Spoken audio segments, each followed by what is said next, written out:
Class 10th का first chapter जो कि फुटप्रिंट विदाउट फीट से है, और इस चैप्टर का नाम अ ट्रायम्फ ऑफ सर्जरी है।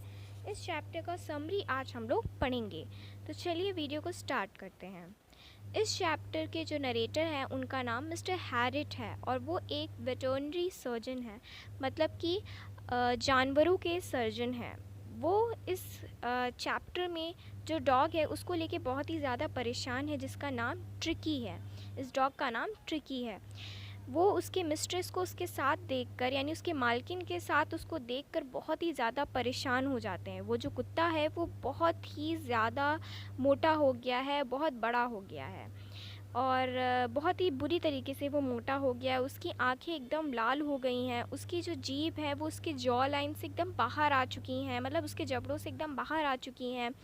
और वो एक बीमारी के कंडीशन में है। बहुत बुरी तरीके से उसकी जो बॉडी है वो एकदम फैल गई है, और वो एक बहुत बुरी इस तरीके से बीमारी के कंडीशन में है।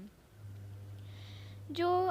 ट्रिकी की जो मिस्ट्रेस हैं वो मिसेस फम्फ्रे, उनका नाम मिसेस फैम्फ्रे है, और वो मिस्टर हैरिट से बोलती हैं कि अब जो ट्रिकी है उसके अंदर बिल्कुल भी एनर्जी नहीं है, और वो उसको अंदर एनर्जी लाने के लिए उसको ज़्यादा से ज़्यादा मेल्ट और कॉड लीवर ऑयल और एक बॉयल में ढेर सारा हॉर्लिक्स भी देती हैं, और उसको ढेर सारे क्रीम वाले केक्स, चॉकलेट्स, ये सारी चीज़ें उसको देती हैं, जो कि एक काफ़ी रिच डाइट है, लेकिन तब भी उसके अंदर बिल्कुल भी एनर्जी नहीं है। मिस्टर हैरिट बोलते हैं कि ये जो उसकी डाइट है वो उसके लिए काफ़ी ज़्यादा है, हद से ज़्यादा उसकी डाइट है। और जो हैरिट है वो डॉग की तरफ एक बार फिर से उसकी तरफ देखते हैं, और वो बोलते हैं कि जो ट्रिकी है वो काफ़ी ज़्यादा लालची हो गया है। वो कभी भी खाने को इनकार नहीं करता है, उसको जो भी मिलता है वो तुरंत खा लेता है, वो कभी भी इनकार नहीं करता, क्योंकि वो बहुत ज़्यादा लालची हो गया है। मिस्टर हैरिट जो है वो मिसेस पैम्प्रे से पूछते हैं कि उन्होंने जो उसको एक्सरसाइज करने आने को बोला था क्या उन्होंने कराया। तो मिसेस पैम्प्रे मना कर देती हैं और कहती हैं कि उन्होंने उसे एक्सरसाइज नहीं कराया, जबकि हैरिट ने उन्हें वार्न किया था कि अगर उन्होंने एक्सरसाइज नहीं कराया ट्रिकी को तो वो और ज़्यादा बीमार हो जाएगा, और उसको कुछ उसके जो फूड हैं वो भी कम करने होंगे, जो उसका डाइट है उसमें भी उसको कुछ ना कुछ रिडक्शन करना होगा, और उसको एक्सरसाइज भी फिज़िकली कराना होगा ताकि वो ठीक हो पाए। लेकिन उन्होंने ये सारी चीज़ें नहीं कराई, जिसकी वजह से वो और ज़्यादा बीमार हो गया है। तो मिसेस फैम्फ्रे भी इस बात को एग्री करती हैं, लेकिन वो ये भी कहती हैं कि ये सब कुछ कराना बहुत ही ज़्यादा डिफ़िकल्ट है। कुछ ही दिन में मिसेस फैम्फ्रे मिस्टर हैरिट को फिर से कॉल करती हैं। वो बताती हैं कि ट्रिकी कुछ भी नहीं खा रहा है, वो सारी चीज़ें खाने से इनकार कर दे रहा है, इवन वो अपनी फेवरेट डिशेस भी नहीं खा रहा है, उसको भी खाने से मना कर दे रहा है, और वो पूरा दिन भारी भारी सांसें लेते हुए एक ही जगह पर लेटा हुआ, एक ही जगह पे पड़ा हुआ है। तो जो नरेटर होते हैं वो पहले से ये प्लान किए होते हैं कि वो अब ट्रिकी को हॉस्पिटल में एडमिट कराएंगे, और वो ये सजेशन उनकी मिस्ट्रेस को भी देते हैं, और उनको बोलते हैं कि ट्रिकी को अब हॉस्पिटलाइज्ड करा देना चाहिए 15 दिनों के लिए, ताकि वो ठीक हो जाए। वो जो लेडी होती है यानी मिसेस फैम्फ्रे जो होती हैं वो ये बात सुनकर एकदम अनकॉन्शियस सी हो जाती हैं, एकदम बेहोश सी हो जाती हैं। उनको पता होता है, उनको ये लगता है कि वो अगर ट्रिकी को नहीं देखेंगी तो वो मर जाएंगी। लेकिन फाइनली जो नरेटर होते हैं वो डॉग को कार में लेकर के चले जाते हैं, और मिसेस फैम्फ्रे जो ट्रिकी की कुछ इम्पॉर्टेंट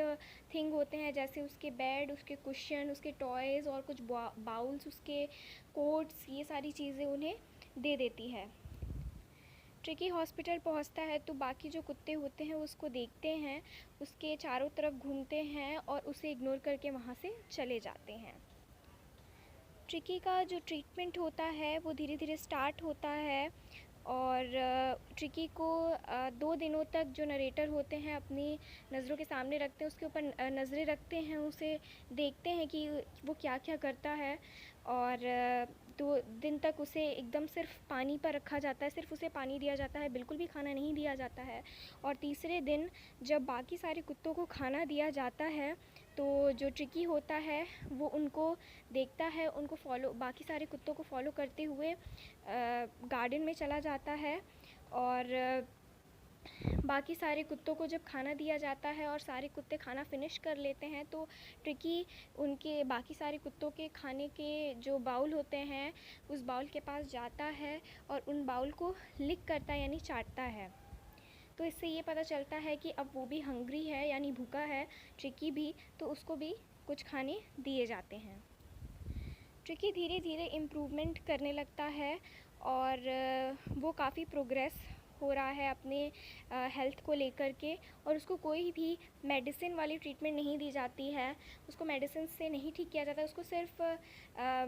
एक्सरसाइज और बाकी सारे डॉग के साथ रखा जाता है और इससे वो काफ़ी खुश भी रहता है बाकी सारे डॉग्स के साथ। और जो मिसेस पैम्फ्रे रहती हैं वो हमेशा कंटिन्यू कॉल करती रहती हैं रेगुलरली और ट्रिकी के बारे में क्वेश्चंस पूछती रहती हैं कि वो कैसा है, और उससे रिलेटेड और भी कुछ क्वेश्चंस पूछती रहती हैं। और जो नरेटर होता है वो उनको बताते हैं कि ट्रिकी जो है वो अब आउट ऑफ डेंजर है यानी ख़तरे से बाहर है और वो अब पहले से काफ़ी ठीक हो चुका है।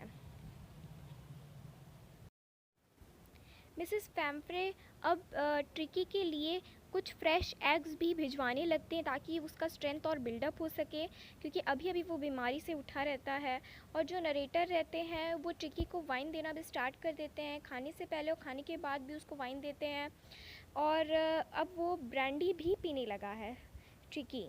ट्रिकी जो रहता है उसको अब मॉर्निंग में एक एक्स्ट्रा एग भी दिया जाता है और दोपहर के खाने में वाइन और शाम को ब्रांडी भी वो लेने लगता है।